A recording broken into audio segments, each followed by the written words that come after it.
말도 안 돼. 이건 절대 불가능한 일이야. 그날 새벽 세계 최고의 기관의 보안 전문가들의 표정이 일제히 굳어버렸습니다. 1년간 철저히 준비했던 작전이 단 30분 만에 무너져버린 것이죠. 아직 세계에 공개하지 않은 이 나라의 충격적인 기술력, 그리고 왜 세계 권력자들은 이 진실을 감추고 숨기려고 할까요? 그리고 불과 10년 전까지만 해도 간신히 따라오던 나라가 어떻게 이런 말도 안 되는 수준까지 도달할 수 있었을까요? 사연에 앞서 구독과 좋아요 눌러주실 거죠? 오늘도 감사합니다. 안녕하세요. 저는 미국 뉴욕타임스의 기자 세라핀의 라일리입니다. 워싱턴 본사에서 국제기술 전문 취재를 맡고 있으며 주로 세계 각국의 기술 발전과 혁신 사례를 심층 분석하는 일을 하고 있어요. 15년 차 베테랑 기자로서 저는 항상 객관적인 시선으로 세계를 바라보려 노력해왔지만 한국에 대해서만큼은 제가 상당히 편향된 시각을 가지고 있었다는 것을 이제야 인정할 수 있게 되었어요. 사실 제가 한국에 오기 전까지만 해도 한국은 그저 일본이나 독일, 미국 같은 선진국의 기술을 모방하는 후발주자에 불과하다고 생각했어요. 한국은 삼성과 현대라는 대기업 몇 개만 알려져 있을 뿐 실제로는 아직도 시대에 뒤처진 관습과 시스템에 머물러 있는 나라겠지라는 편견이 제 머릿속에 단단히 자리 잡고 있었죠. 제 동료 기자들 사이에서도 한국? 그래, 휴대폰 좀 만들지. 하지만 진짜 혁신은 실리콘밸리에서 나오는 거야 라는 식의 대화가 오갔고 저 역시 그런 이야기에 고개를 끄덕였던 것이 사실이에요. 지난 5년간 저는 일본과 독일의 첨단 기술 산업을 집중적으로 취재해왔어요. 도쿄에서의 로봇 기술, 윈헨에서의 자동차 혁신 현장을 누비며 기사를 썼죠.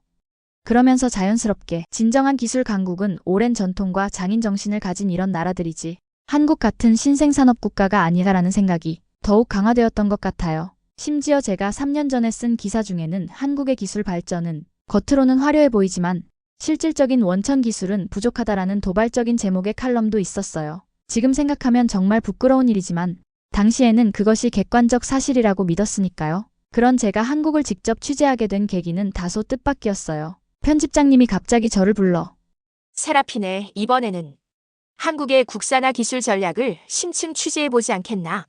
최근 들어 우리 업계에서도 한국의 배터리와 반도체 기술에 대한 이야기가 자주 나오고 있어.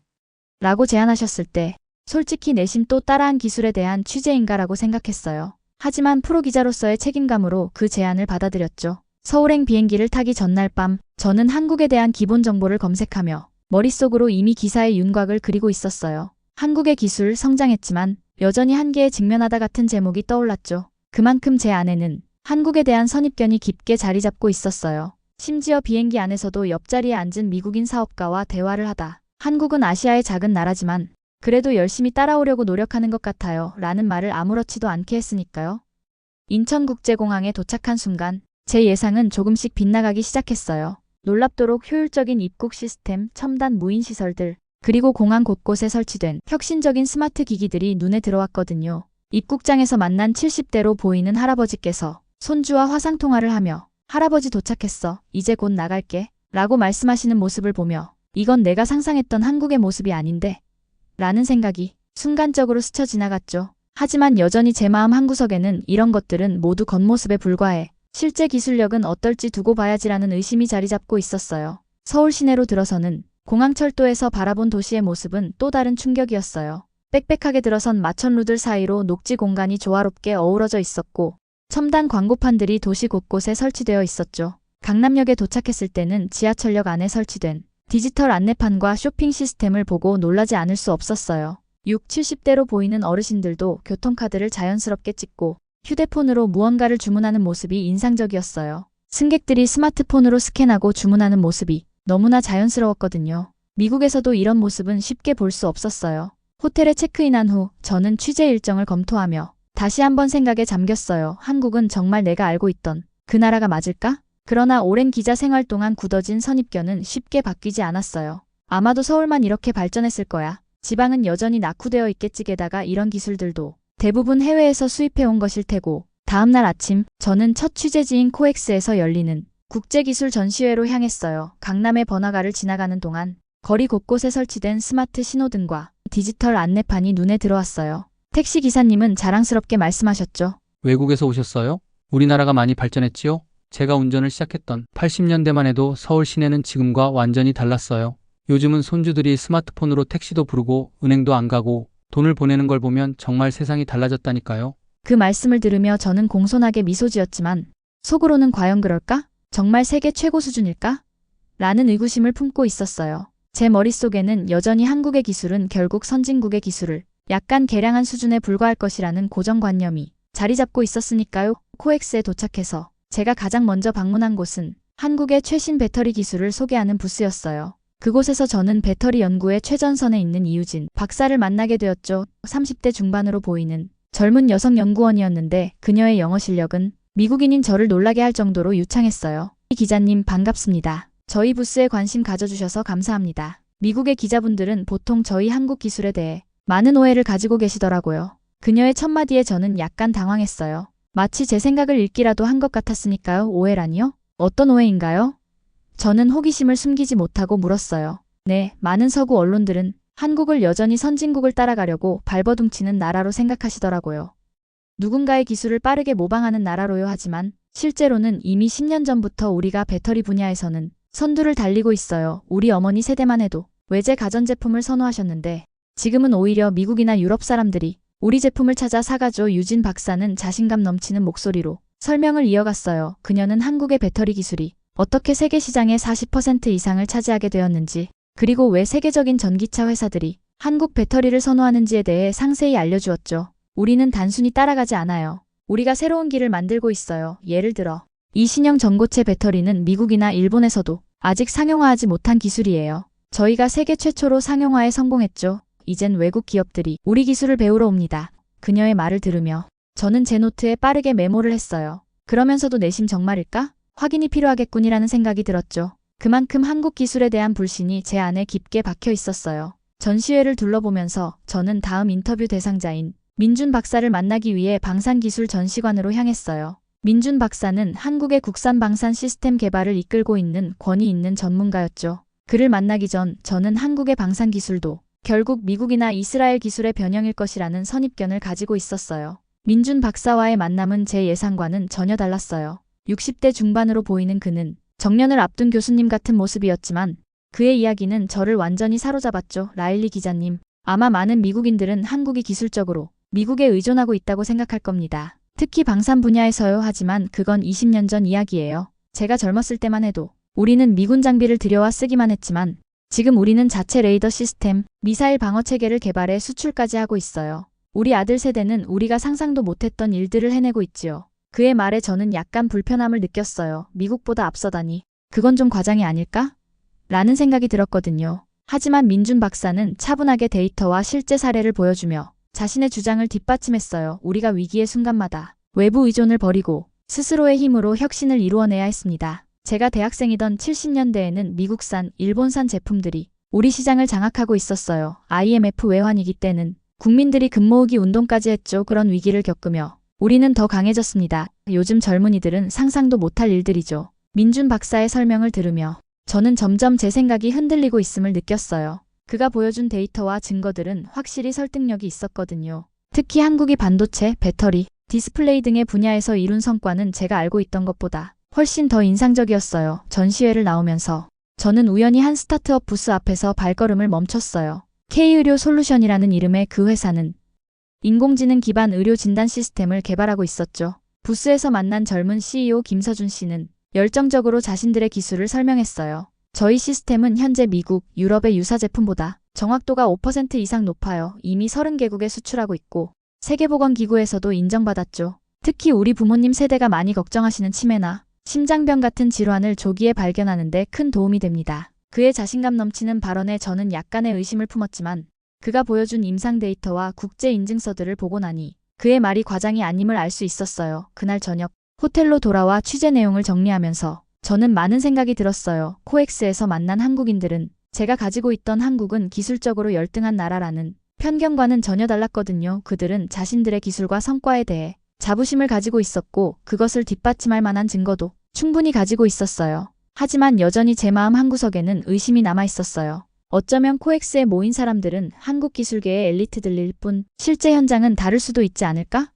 저는 다음날 진행할 삼성전자 연구소 방문이 더 많은 진실을 알려줄 것이라고 기대했어요. 다음날 아침 저는 삼성전자 수원 연구소를 방문했어요. 강남에서 수원까지 가는 동안 저는 지하철과 버스를 이용했는데 대중교통의 편리함과 정확성에 다시 한번 놀랐어요. 특히 나이 지긋한 할머니가 버스 안에서 자연스럽게 휴대폰으로 은행 업무를 보시는 모습을 보고 깜짝 놀랐죠. 미국이라면 노년층이 디지털 기기를 다루는 게 쉽지 않을 텐데 말이에요. 삼성전자 연구소에 도착하자 저를 안내해줄 이지영 연구원이 로비에서 기다리고 있었어요. 30대 후반으로 보이는 그녀는 10년 넘게 반도체 개발에 참여해온 베테랑이었죠. 라일리 기자님 반갑습니다. 오늘은 저희 연구소의 핵심 시설들을 둘러보실 예정이에요. 미국에서 바라보는 한국의 기술력에 대해 어떤 생각을 가지고 계신지 궁금하네요. 저는 솔직하게 제 생각을 말했어요. 한국은 첨단 제품을 잘 만들지만 기초기술은 아직 미국이나 일본에 의존하고 있다고 생각했어요. 솔직히 말하면 지금도 그런 의구심이 조금 있고요.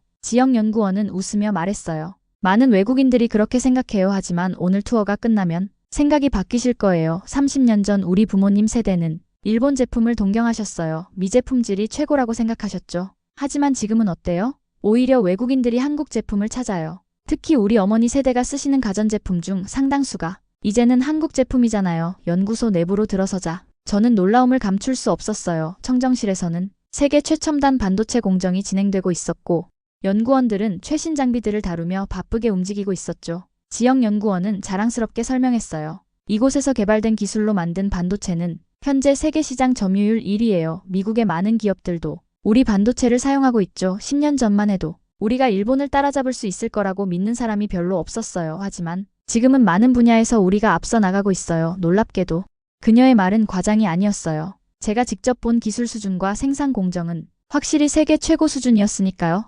특히 7나노 공정 기술은 미국의 유명 기업들도 쉽게 따라올 수 없는 수준이었죠. 저희 반도체는 단순히 메모리 칩만 잘 만드는 게 아니에요. 요즘은 인공지능 반도체, 자율주행차용 반도체 등 첨단 분야에서도 선도적인 위치에 있어요. 이제는 남의 기술을 따라가는 게 아니라 우리가 새로운 길을 만들어가고 있어요. 연구소 투어가 끝나고 지영 연구원은 저를 임원 식당으로 안내했어요. 그곳에서 우리는 맛있는 한식 점심을 함께 했죠. 식사를 하면서 지영 연구원은 자신의 부모님 이야기를 들려주었어요. 우리 아버지는 70년대에 전자공학을 전공하셨어요. 그때만 해도 교과서는 거의 다 일본이나 미국 책을 번역한 것이었대요. 국산 제품이라고 하면 품질이 떨어진다는 인식이 강했고요. 하지만 아버지 세대가 밤낮 없이 연구하고 노력한 덕분에 지금의 한국이 있는 거예요. 우리 아버지는 지금도 마트에 가셔서 외국 제품보다 한국 제품을 고르시는데 그게 자랑스러움 때문이라고 하셨어요. 그녀의 이야기를 들으며 저는 한국의 기술 발전이 단순한 모방이 아니라 수십 년에 걸친 국민들의 노력과 헌신의 결과라는 것을 깨닫기 시작했어요. 점심을 마친 후 우리는 연구소 내의 디스플레이 개발센터로 향했어요. 그곳에서 저는 세계 최초로 개발된 접히는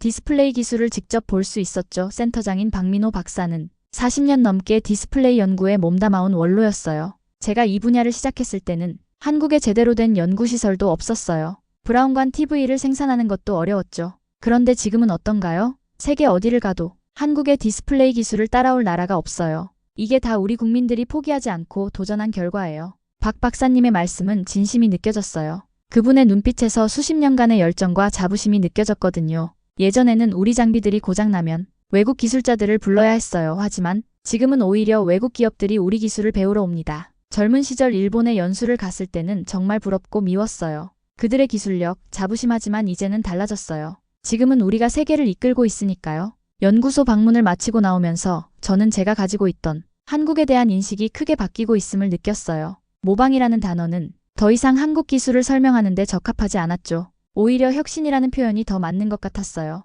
그날 저녁 저는 명동에 있는 한 음식점에서 현지 기자들과 만났어요. 그들은 제가 한국 기술에 대해 어떤 인상을 받았는지 궁금해했죠. 솔직히 말하면 저는 한국에 오기 전까지 여러분들의 기술력을 과소평가했어요. 하지만 이틀간의 취재만으로도 제 생각이 많이 바뀌었어요. 현지 기자 중 한 명인 이 기자 씨는 미소를 지으며 말했어요. 많은 외국인들이 그래요. 하지만 한번 한국의 기술을 경험해보면 생각이 바뀌죠. 우리는 단순히 빨리 따라가는 나라가 아니에요. 이제는 우리가 앞서 나가고 있어요. 대화 중에 이 기자 씨는 재미있는 이야기를 들려주었어요. 제 아버지는 70대신데요.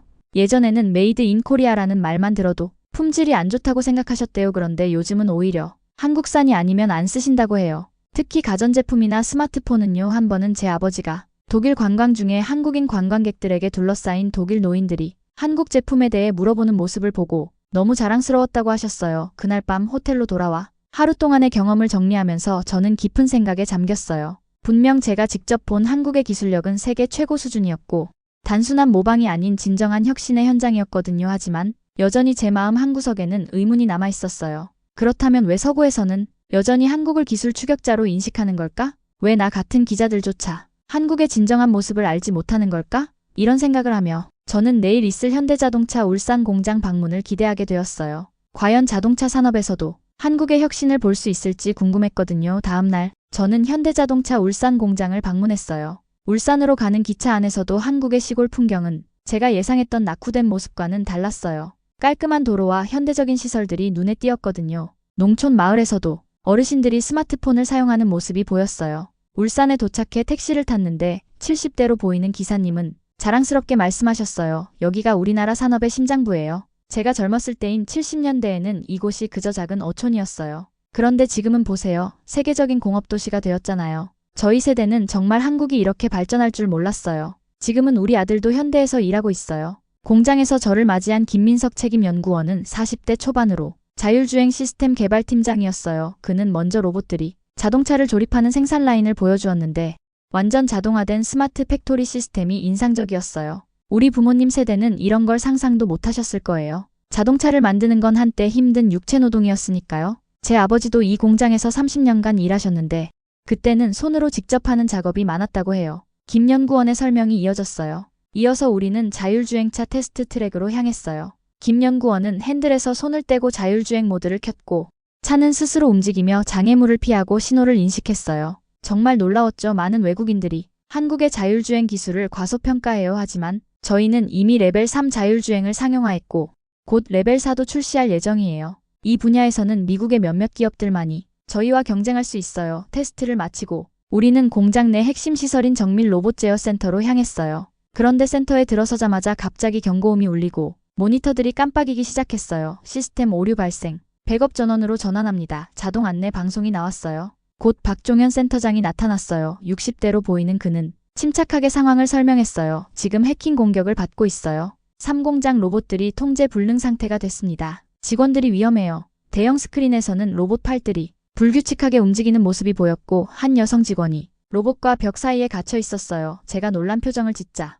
박 센터장은 걱정 마세요. 우리는 이런 상황에 대비한 훈련이 되어 있습니다. 라고 말했어요. 김 연구원이 결단력 있게 말했어요. 제가 가서 수동으로 중단시키겠습니다. 저도 함께 가겠다고 나섰어요. 박 센터장은 저를 말렸지만 저는 기자로서 이 상황을 직접 경험하고 싶었어요. 3공장에 들어서자 상황은 아수라장이었어요. 로봇 팔들이 마구 움직이며 작업대를 쓸어버리고 있었죠. 우리는 벽을 따라 조심스럽게 움직여 갇힌 직원에게 접근했어요. 그녀는 50대 여성으로 품질관리팀 박미영 과장이었어요. 괜찮으세요? 김 연구원이 물었어요. 네, 다치진 않았어요. 하지만 옷이 끼어서 움직일 수가 없어요. 로봇 제어기가 저 도구함에 있어요. 그녀는 놀란 표정이었지만 침착하게 지시했어요. 김 연구원은 위험을 무릅쓰고 로봇 팔 아래로 뛰어들어 제어기를 손에 넣었어요. 그가 코드를 입력하자 로봇들이 하나둘씩 멈췄고 우리는 박 과장님을 구할 수 있었죠. 제어센터로 돌아오자 박 센터장이 말했어요. 이건 단순한 해킹이 아니라 조직적인 산업 스파이 행위예요. 다행히 핵심 기술은 보호됐고 인명피해도 없어요. 우리 세대가 평생 지켜온 기술을 이렇게 쉽게 빼앗길 순 없지요. 그는 이어서 말했어요. 외국에서는 한국을 여전히 기술을 쫓아가는 나라로 생각하지만 이젠 우리 기술을 훔치려 하고 있어요. 아이러니하지 않나요? 이 사건을 겪으며 저는 한국 기술에 대한 인식이 완전히 바뀌고 있음을 느꼈어요. 위기 상황에서도 침착하게 대응하는 전문성과 팀워크는 어떤 선진국에서도 쉽게 볼 수 없는 수준이었거든요. 특히 김 연구원의 용기와 결단력, 박 센터장의 침착한 리더십은 제가 생각했던 기술을 모방하는 나라의 이미지와는 완전히 달랐어요. 이제 저는 한국이 진정한 기술 강국임을 의심할 수 없었죠. 그들이 지켜내려 했던 기술은 단순한 복제품이 아니라 세계를 선도하는 혁신 기술이었으니까요. 그 순간 저는 제 안에 있던 오만한 편견이 완전히 무너지는 것을 느꼈어요. 해킹 사고 이후 현대자동차는 신속하게 위기 대응팀을 꾸려 시스템을 복구했어요. 놀라웠던 것은 단 몇 시간 만에 생산 라인이 다시 정상 가동되었다는 점이었죠. 박종현 센터장은 저에게 말했어요. 우리는 이런 위기 상황에 대비한 시스템을 갖추고 있어요. IMF 외환위기 때도 글로벌 금융위기 때도 한국 기업들은 항상 남들보다 빠르게 회복했죠. 그게 우리의 저력이에요. 다음 날 저는 해킹 사건의 후속 조치를 알아보기 위해 다시 현대자동차를 방문했어요. 김민석 연구원은 자신이 구한 박미영 과장과 함께 저를 맞이했죠. 어제 정말 감사했어요. 기자님도 위험을 무릅쓰고 함께 해주셔서요. 박 과장님이 따뜻하게 말씀하셨어요. 김 연구원은 복구 작업 현장을 보여주었어요. 실제로 피해는 생각보다 적었어요. 우리 시스템은 다중 보안층을 갖추고 있거든요. 해킹 시도가 있었지만 중요한 기술 정보는 전혀 유출되지 않았어요. 이 말을 들으면서 저는 문득 질문했어요. 이런 보안 시스템도 한국에서 자체 개발한 건가요? 김 연구원은 자랑스럽게 대답했어요. 네, 물론이죠. 10년 전까지만 해도 우리는 외국의 보안 시스템에 의존했어요. 하지만 지금은 자체 개발한 기술로 세계 최고 수준의 보안을 갖추고 있어요. 실제로 저희 시스템을 미국, 유럽 기업들이 벤치마킹하러 오기도 해요. 박 과장님도 말을 이어받았어요. 저는 품질 관리 분야에서 30년 넘게 일했어요. 80년대에 입사했을 때는 품질 검사 기준도 모두 일본이나 미국 것을 그대로 따랐어요. 하지만 지금은 달라요. 우리만의 품질 관리 시스템을 개발해서 오히려 세계 표준이 되고 있죠. 그날 오후 저는 같은 공장 내에 있는 연구개발센터를 방문했어요. 그곳에서 저는 미래 자동차 기술을 연구하는 이수진 박사를 만났죠. 60대 초반의 그녀는 한국 자동차 산업의 산증인이었어요. 라일리 기자님, 저는 70년대 말에 이 분야에 발을 들였어요. 그때는 여성 연구원이 거의 없었고 한국 자동차는 해외 모델을 조립하는 수준이었죠. 사람들은 우리를 복제하는 나라라고 불렀어요. 이수진 박사는 연구실에 걸린 사진들을 가리켰어요. 70년대부터 현재까지 한국 자동차의 발전 과정을 보여주는 사진들이었죠. 보세요. 이건 제가 첫 직장에서 본 자동차 설계도예요. 완전히 외국 기술을 베꼈죠. 하지만 시간이 지나면서 우리는 조금씩 우리만의 기술을 개발했어요. 90년대 들어서는 독자 모델을 만들기 시작했고 2000년대에 들어서면서 세계 시장에서 인정받기 시작했죠. 그녀는 자랑스러운 표정으로 계속 말했어요. 사람들은 아직도 한국 차가 값싸고 품질이 떨어진다고 생각하는 경우가 많아요. 하지만 실제로는 이미 10년 전부터 품질 평가에서 세계 최고 수준을 유지하고 있어요. 우리 아이들 세대는 더 이상 외제차에 열광하지 않아요. 오히려 우리 차에 자부심을 가지고 있죠. 이수진 박사는 저를 최첨단 연구실로 안내했어요. 그곳에서는 수소 연료전지 자동차에 대한 연구가 한창이었죠. 이건 우리가 세계를 선도하고 있는 분야예요. 수소차 상용화에서 한국은 일본과 함께 가장 앞서 있어요. 사실 몇몇 핵심 기술에서는 우리가 더 앞서 있다고 자부해요. 연구실을 둘러보면서 저는 제가 얼마나 한국의 기술력을 과소평가했는지 다시 한번 깨달았어요. 제가 본 것은 단순한 따라하기가 아니라 끊임없는 혁신과 발전이었으니까요. 퇴근 시간이 되자 이수진 박사는 저를 공장 근처의 식당으로 초대했어요. 그곳에서는 많은 직원들이 퇴근 후 저녁을 먹고 있었죠. 우리 직원들은 대부분 이 지역 출신이에요. 울산은 공업도시로 발전하면서 많은 사람들이 농촌에서 이곳으로 이주해왔죠. 제 부모님도 농사를 지으셨는데 저는 공부해서 엔지니어가 되었어요. 당시로서는 드문 일이었죠. 식사를 하면서 그녀는 흥미로운 이야기를 들려주었어요. 저희 어머니는 90세가 넘으셨는데 지금도 휴대폰으로 카카오톡을 하세요. 예전에는 전화기도 귀했던 시절을 사셨던 분이 이제는 손자들과 영상통화를 하는 거예요. 한국인들은 새로운 기술을 받아들이는 속도가 정말 빨라요. 그녀의 말에 저는 깊이 공감했어요. 실제로 제가 본 한국은 노년층까지도 디지털 기기를 능숙하게 다루고 있었으니까요. 해킹 사건에 대해서는 어떻게 생각하세요? 제가 물었어요. 이수진 박사는 잠시 생각하더니 말했어요. 사실 이런 일은 우리가 진정한 기술 강국이 되었다는 증거예요. 과거에는 우리가 다른 나라의 기술을 배우러 다녔지만 이제는 다른 나라들이 우리 기술을 탐내고 있어요. 슬픈 현실이지만 한편으로는 자랑스러운 일이기도 하죠. 그날 밤 호텔로 돌아오는 길에 저는 많은 생각이 들었어요. 위기 상황에서 보여준 한국인들의 침착함과 전문성, 그리고 무엇보다 그들이 가진 기술에 대한 자부심은 제가 이전에 알고 있던 한국의 이미지와는 완전히 달랐거든요. 이제 저는 한국을 단순히 빠르게 따라가는 나라가 아니라 새로운 길을 개척하는 나라로 보게 되었어요. 서울로 돌아온 저는 마지막 취재 일정으로 삼성전자 서초 사옥을 방문했어요. 이곳에서 저는 삼성전자의 최고 기술 책임자인 정태영 부사장님을 만나게 되었죠. 60대 중반의 그는 30년 넘게 반도체 분야에서 일해온 전문가였어요. 라일리 기자님, 한국에서의 취재는 어떠신가요? 저희 기술에 대해 어떤 인상을 받으셨는지 궁금하네요. 저는 솔직하게 답했어요. 사실 한국에 오기 전에는 한국 기술이 선진국의 기술을 따라가기에 급급한 수준이라고 생각했어요. 하지만 이번 취재를 통해 제 생각이 완전히 바뀌었어요. 특히 현대자동차에서 있었던 해킹 사건은 저에게 큰 충격이었죠. 정 부사장님은 미소를 지으며 고개를 끄덕였어요. 많은 외국인들이 그렇게 생각하세요. 사실 저도 젊었을 때는 그런 편견에 상처받곤 했어요. 80년대의 미국 유학 시절 교수님들은 한국은 일본을 따라가는 나라라고 말했죠. 하지만 지금은요. 세계 최고의 메모리 반도체, 최고의 디스플레이, 최고의 스마트폰을 만드는 나라가 되었습니다. 그는 사무실 창문을 통해 서울 시내를 바라보며 말을 이어갔어요. 저희 부모님 세대는 한국 전쟁 후 폐허에서 이 나라를 재건하셨어요. 저희 세대는 그 기반 위에 산업화를 이루었고 우리 자녀 세대는 이제 세계를 선도하는 기술을 개발하고 있어요. 이런 변화가 단 70년 만에 일어났다는 게 믿기지 않죠? 정 부사장님은 저를 회의실로 안내했어요. 그곳에는 삼성전자의 역사를 보여주는 다양한 제품들이 전시되어 있었죠. 흑백 TV부터 시작해 최신 폴더블 스마트폰까지 기술의 발전 과정을 한눈에 볼 수 있었어요. 처음에는 저희도 일본 제품을 분해해서 배웠어요. 그게 80년대 초반이었죠. 하지만 90년대 중반부터는 우리만의 길을 가기 시작했어요. 63회가 D램을 세계 최초로 개발했을 때 많은 사람들이 놀랐어요. 한국이 어떻게 일본과 미국을 앞설 수 있지?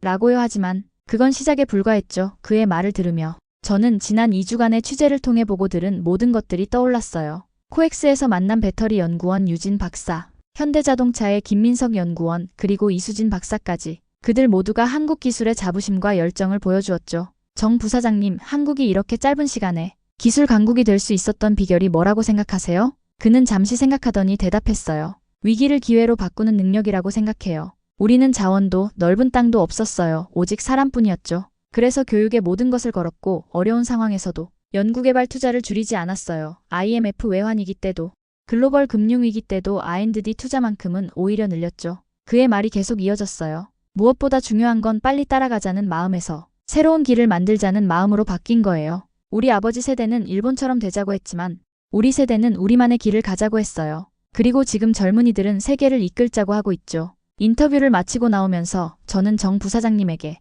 마지막 질문을 했어요. 한국 기술의 미래는 어떻게 될 것 같나요? 그는 자신감 넘치는 표정으로 대답했어요. 인공지능, 로봇, 바이오, 우주산업 이런 분야에서도 한국은 앞으로 10년 안에 세계 최고가 될 거예요. 우리의 강점은 빠른 실행력과 위기에 강한 DNA입니다. 이제 세계는 한국을 주목하고 있어요. 서울의 마지막 밤, 저는 남산타워에 올라 서울의 야경을 바라보았어요. 수많은 빌딩들의 불빛이 마치 별처럼 빛나고 있었죠. 불과 70년 전, 이곳은 전쟁으로 폐허가 된 도시였다는 사실이 믿기지 않았어요. 한국에 오기 전 저는 이 나라를 모방하는 나라, 빨리 따라가는 나라로만 생각했어요. 제 기사의 제목도 이미 한국 기술 성장했지만 여전히 한계에 직면하다로 정해놓았을 정도였죠. 하지만 이제 그 제목은 완전히 바뀌어야 했어요. 이번 취재를 통해 저는 한국이 어떻게 짧은 시간 안에 기술 강국으로 성장했는지 직접 목격했어요. 그것은 단순한 모방이 아니라 끊임없는 혁신과 도전 정신의 결과였죠. 특히 현대자동차에서 있었던 해킹 사고는 역설적이게도 한국이 얼마나 앞서 있는지를 보여주는 증거였어요.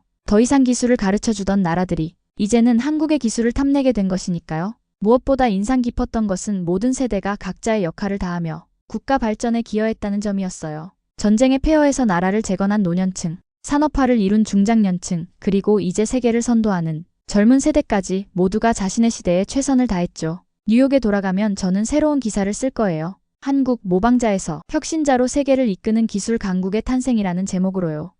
그리고 제가 가졌던 오만한 편견에 대해 솔직하게 인정할 거예요. 저는 이제 한국을 바라보는 서구 언론의 시각이 얼마나 편향되어 있는지 깨달았어요. 그들은 아직도 한국을 아시아의 작은 나라로만 보고 있지만 실제로는 이미 많은 분야에서 세계를 선도하고 있어요. 제 취재 노트 마지막 페이지에 저는 이렇게 적었어요. 한국은 더 이상 선진국의 기술을 쫓아가는 나라가 아니다. 이제 다른 나라들이 한국을 따라가고 있다. 오늘 사연 어떠셨나요? 미국 기자의 시선으로 바라본 우리나라의 놀라운 기술력과 위기 대응 능력.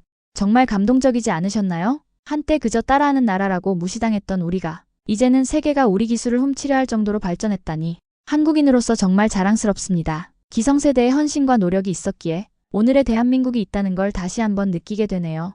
여러분도 비슷한 경험이 있으신가요? 댓글로 공유해주세요. 마음에 드셨다면 구독과 좋아요 부탁드립니다. 감사합니다. 핫감동이었습니다.